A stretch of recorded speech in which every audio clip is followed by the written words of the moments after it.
जय हिंद। आप देख रहे हैं टीवी में आरजे सवाल। एक बड़ी तस्वीर के साथ उपस्थित हूँ। बात करूँ मध्य प्रदेश में सरकार की ऐसी योजनाएं जो कहीं न कहीं से जनता को लाभान्वित करने के लिए अनेकों योजनाएं धरातल स्तर पर लागू की जाती है। गांव-गांव में नदियों में पानी के ठहराव के लिए यानी पानी को रोकने के लिए डैम जैसी व्यवस्थाओं पर मोटी रकम खर्च करती है। लेकिन स्थितियां ये है कि आप तस्वीरों पर देख पा रहे होंगे, ये एक डैम है और डैम है नदी में, यानी पानी रोकने के लिए है कि जलस्तर का बढ़ाव हो। हालांकि भले ही बीच नदी में मैं खड़ा हूँ, पानी नहीं है, वो अलग विषय है, लेकिन कहीं न कहीं से जो शासन की योजनाएं हैं नदियों में पानी रोकने के लिए पूरे मध्य प्रदेश में अनेकों ग्रामों में दिया जा रहा है।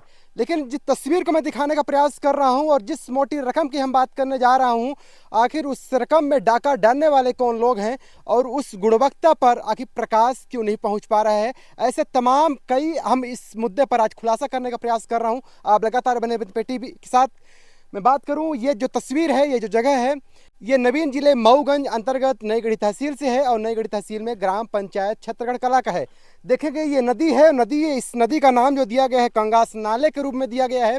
और ये तस्वीर देखेंगे, ये तस्वीर कोई छोटी मोटी राशि का नहीं है, ये 14,56,000 रुपए के राशि पर यह बना हुआ है। जहां पर फाउंडेशन बनाना था जितना ऊपर, उससे लगभग 1.5 गुना नीचे।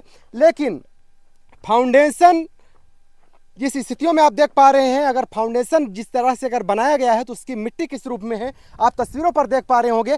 लेकिन एक बड़ी सवाल यह है कि अगर पंचायत दर्पण को पारदर्शिता के लिए कहीं न कहीं सरकार द्वारा पोर्टल को लॉन्च किया गया है, ऐप को लॉन्च किया गया है, जहां पर पंचायत के द्वारा खर्च हुए राशि को अपलोड करने की सुविधा है।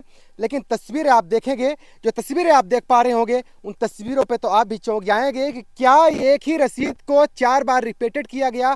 क्या इस टेक्नोलॉजी के युग में पंचायत विभाग के पास ऐसा कोई भी उपकरण नहीं है जहां से साफ तस्वीरें कैद करके इस पोर्टल में अपलोड किया जाए? क्या यहाँ के जो पंचायत के जो जिम्मेदार हैं उनको यह डर नहीं है कि प्रशासन के पोर्टल में स्कैम रूप में अगर हम रसीद अपलोड करते हैं, यानी क्रय हुए सामग्री का रसीद अगर अपलोड करते हैं, तो क्या उनको कार्रवाई का डर नहीं है? क्या ऐसे अधिकारियों, ऐसे कर्मचारियों पर कोई भी डर नहीं है? आखिर किस सत्ता का इन पर हाथ है, ये कहीं न कहीं जांच का विषय है। लेकिन मऊगंज के जिम्मेदार अधिकारियों से मैं बात करना चाह रहा हूं, उनसे मैं निवेदन करना चाह रहा हूं कि 14,56,000 रुपए जिस तरीके से निकाले गए राशि, और उस राशि को क्या इसी तरीके से उपयोग करने के लिए 14,56,000 रुपए दिया गया? यहाँ पर आवास की बात होती है तो 1,30,000 के आसपास की जो राशि मिलती है, जो कि कहीं कहीं बोला भी जाता है कि 1.5 लाख भी गांव में मिलता है। उस 1.5 लाख रुपए से क्या महज इसमें ज्यादा खर्चाया हो गया? क्या यहाँ पर आपको कहीं भी सरिया के अवशेष दिखाई दे रहे हैं? जिस तरीके से इंजीनियर से मेरी बात होती है तो बोले कि रपटा इस तरीके से बनाया जाता है 1.5 मीटर ऊपर बेस के हिसाब से, जिससे वो बहे ना। तो क्या 14,56,000 रुपए क्या खर्च करना जरूरी था? क्या इस जो 1 मीटर की जो ऊंचाई है, क्या 1 मीटर की ऊंचाई में कितना पानी इकट्ठा होगा? क्या आप में से कोई भी साथी बता सकता है? 14,56,000 रुपए में खर्च हुए राशि की क्या रसीद इसी तरीके से अपलोड होती है? क्या यही रसीद है 14,56,000 रुपए? आखिर इस पे कौन दोषी है और किसका हाथ इनके संरक्षण में? और इसका मूल्यांकन सही तरीके से कब होगा? यहाँ के इंजीनियर कब तक भ्रष्टाचार की भेंट पूरे ग्राम पंचायत को चढ़ाते रहेंगे? क्या इसी तरीके से पैसे को, यानी सरकार के पैसे को इसी तरीके से दुरुपयोग करते रहेंगे? मैं पूरी तस्वीर आपको दिखाई दे रहा हूँ। जिस तरीके से आप तस्वीरों पर देख पा रहे होंगे, लगभग 1.5 मीटर के आसपास की चौड़ाई है, लगभग मैं बता रहा हूं।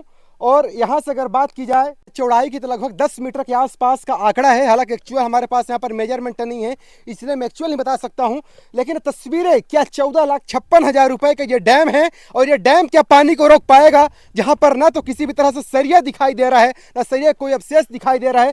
कितना फाउंडेशन हुआ है, मैं तस्वीरें पूरी तरह से आपको विजुअल के रूप में भी दिखाई दे रहा हूं कि क्या यही मिट्टी, जिस तरीके से देखा जा रहा है कि यहाँ से ये नदियाँ थी और इस नदी से इतनी मिट्टी खोदा गया है, और जो कि मिट्टी इस साइड में आप देख पा रहे होंगे, और इसी तरीके से यहाँ भी लगभग 10 मीटर के आसपास की यहाँ से बेस के हिसाब से मिट्टी खोदी गई, जो कि यहाँ पर कुछ मिट्टियाँ दिखाई दे रही हैं, कुछ मिट्टी उस पार देख पा रहे हो दिखाई दे रही है। तो क्या यही बेस रहा होगा लगभग 10 फीट से ऊपर का जो एस्टीमेट है। हालांकि यहाँ पर किसी भी तरह से पारदर्शिता के रूप में यह नहीं दिखाया गया कि कितने बोरी इसमें सीमेंट लगे, कितने बोरी सरिया लगे, कितने बोरी यहाँ पर और कंक्रीट के जो सामग्रियां हैं वो लगी हैं। मैं सबसे पहले जनपद के सीओ से निवेदन करना चाहता हूं कि इस तरीके से भ्रष्टाचार की भेंट चढ़ाने वाले जो अधिकारी हैं यहाँ पर जिम्मेदार है, सबसे पहले पंचायत दर्पण में एक्चुअल सही रीडिंग का जो बिल है वो कम से कम स्पष्ट तरीके से भेजें।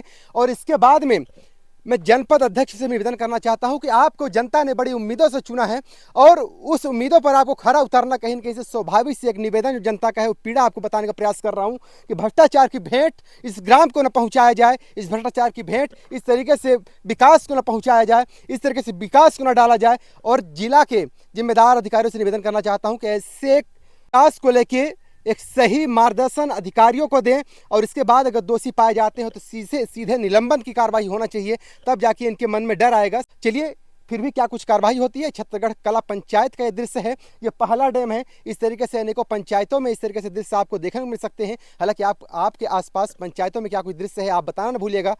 अब बने रहिए टीवी के साथ, मैं जल्द ही बड़े खुलासे की ओर पुनः आपसे रूबरू होऊंगा। तब तक मुझे याद दीजिए। बहुत बहुत धन्यवाद। जय हिंद।